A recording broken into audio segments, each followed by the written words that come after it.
Today, we're looking at two pennies you might easily overlook, but these aren't just any old coins rattling in a change jar.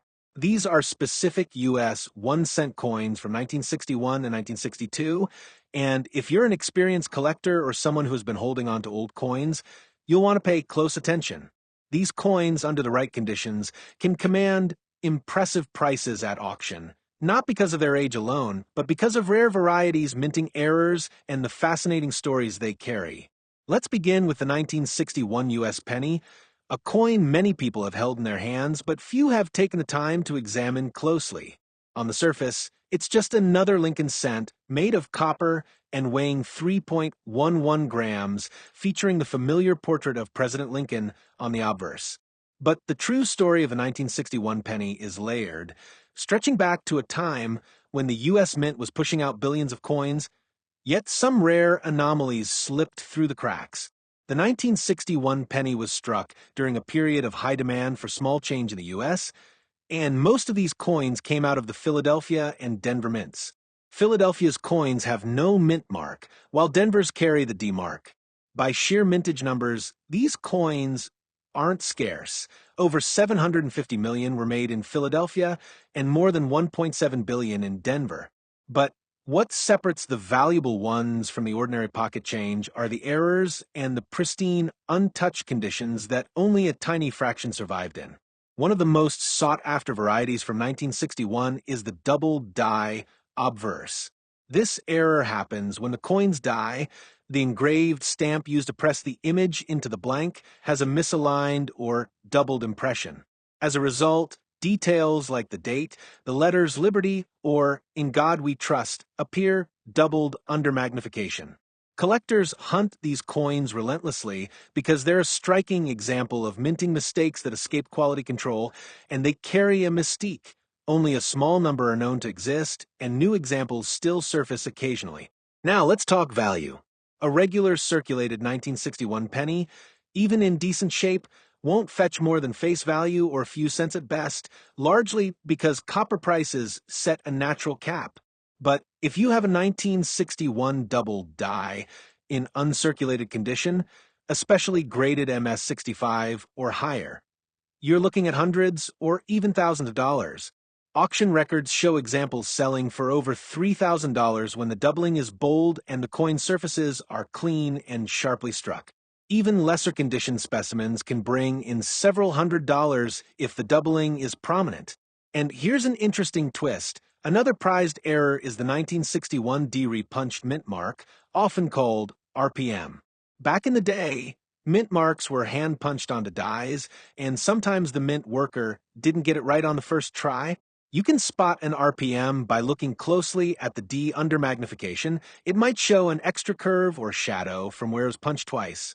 These RPM varieties vary in value depending on how dramatic the doubling is, but they can still command prices well above common coins. Beyond errors, condition plays a critical role. Collectors know that a coin's grade, a measure of its wear, luster, and strike, can swing its value dramatically. A 1961 penny pulled straight from a bankroll, untouched and gleaming, could be worth $10 to $30 in MS-63, MS-65 grades, even without errors. But once you cross into the elite grades like MS-67 red, where the coin retains its original reddish copper color without toning or blemishes, you're entering four-figure territory. Only a few dozen or fewer of these ultra-high-grade coins are known, making them hotly contested among registry collectors who compete to build the best sets. One of the most captivating stories tied to the 1961 penny isn't about a single coin, but about how many errors and high-grade examples stayed hidden for decades. In the 1960s, few people thought to set aside rolls of pennies, but some sharp-eyed collectors and dealers did just that. They stashed away original mint rolls, hoping they'd become valuable over time. Today, when those rolls get cracked open, you can find fresh, gleaming coins that have been untouched for over 60 years, potentially revealing double dies or RPMs that no one knew existed. What's fascinating is that despite the billions minted, the market only rewards the top-tier survivors. If you're sorting through a pile of 1961 pennies, you'll quickly realize most are worn, darkened, and worth only a fraction of a dollar. But finding a mint state example, especially one with a rare error, is like striking copper gold. So, whether you're a seasoned collector who's already got a few of these tucked away, or someone who just remembered a box of old coins in the attic, the 1961 penny is a perfect reminder that even the most ordinary-looking coin can carry hidden value, if you know what to look for. Now, as we turn to the next coin, the 1962 US penny, we'll see that the story doesn't end here. In fact, the following year produced its own fascinating set of varieties, errors, and market surprises that continue to captivate collectors and investors alike. Let's dive into what makes the 1962 penny a star in its own right. The 1962 US penny might seem like just the younger sibling of 1961 cent, but don't be fooled, this coin has carved out its own reputation among collectors. While the design remains the same, with Lincoln's portrait on the front and the wheat reverse still holding its place since the memorial reverse wouldn't appear until 1959, the 1962 penny stands out because of subtle minting quirks, high-end collector demand, and a few notorious errors that have earned it a premium status in today's market. Let's start with the basics. The 1962 Lincoln cent was struck at both the Philadelphia and Denver mints, with the Philly coins again carrying no mint mark and the Denver coins showing the small d. The total mintage is massive, over 600 million for Philadelphia and an astonishing 1.7 billion plus from Denver. That sheer volume alone tells you these coins were not rare when they left the mint. But over the years, what's become clear is that only a tiny slice of those billions hold meaningful value today. Among the most sought-after 1962 penny varieties is the double die obverse, similar to what we saw in 1961. This error comes from a die that impressed the design twice at slightly offset angles, creating doubled features, most often seen on the date, lettering, or Lincoln's eye and ear details. Finding one of these double die coins in circulated condition might still fetch a premium. But it's the uncirculated, bright red examples that send collectors into a frenzy. High-grade double die specimens can sell for several $1,000s, depending on the sharpness of the doubling and the coin's overall condition. Another key error variety for the 1962 D penny is, once again, the repunched mint mark. Just like the previous year, mint marks were hand-applied and mistakes happened. Some 1962 D pennies show clear evidence of a second or even third punch, often visible under magnification as an extra serif, shadow, or curve beneath the D. Depending on how dramatic the RPM is and the grade of the coin, values can swing from a modest premium of $10 to $50 for minor examples up to several $100s for the scarcer, high-demand varieties. But perhaps the most eye-popping auction results come from the pristine, ultra-high-grade pieces, the so-called red cents graded MS66, MS67, or even MS68. The grading world splits Lincoln cents into three broad color designations: red original bright copper color, red-brown, partial original color with some toning, and brown completely toned or darkened. For the 1962 penny, only the red examples in top mint state grades break into 4 or even 5-figure auction territory.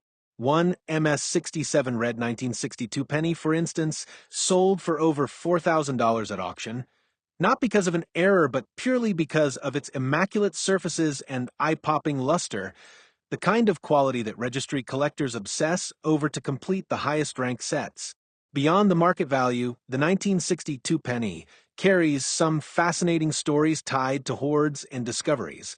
Back in the early 1960s, as America's economy was booming and coin collecting was hitting a surge of popularity, many people, both dealers and average citizens, put away rolls and even bags of freshly minted pennies. Some did it as a hedge against rising copper prices, others simply as a speculative bet on future rarity. Decades later, when those hoards were opened, they became treasure troves for collectors hunting for top-grade survivors and rare varieties. Interestingly, despite the large mintage, truly pristine rolls are now scarce because many were handled poorly, exposed to moisture, or simply spent over the years. One quirky fact that often surprises newer collectors is that the 1962 penny marks one of the last full years before the major design shift in Lincoln cents. While the reverse had already switched from the wheat ears to the Lincoln Memorial in 1959, by the early 1960s, the mint was also dealing with increasing pressure on copper supplies, rising production costs, and looming changes that would eventually lead to the switch to copper-plated zinc in the 1980s.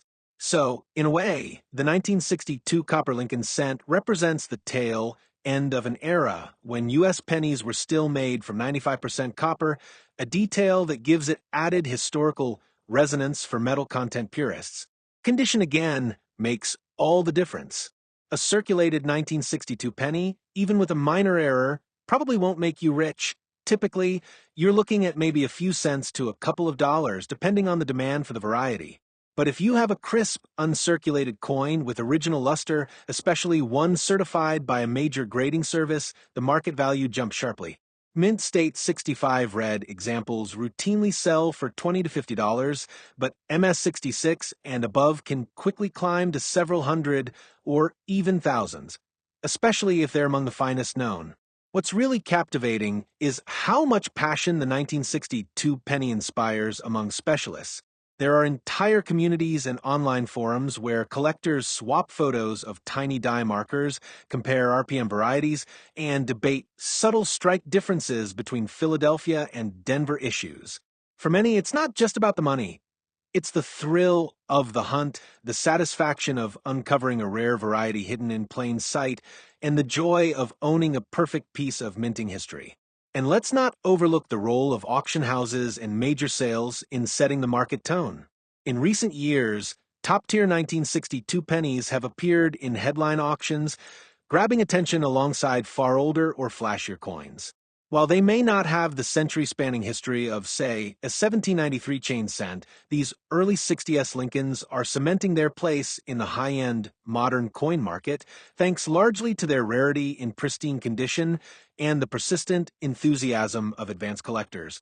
Taken together, the 1961 and 1962 Lincoln cents remind us that true value in the coin world often comes not from sheer age or mintage numbers, but from condition, rarity, and the stories each piece carries. They challenge collectors to look closer, learn the subtle differences, and appreciate the art and precision behind even the most familiar coins. So, whether you're combing through old rolls, attending auctions, or just admiring the finest pieces in your collection, these two pennies prove that sometimes the smallest coins can deliver the biggest rewards.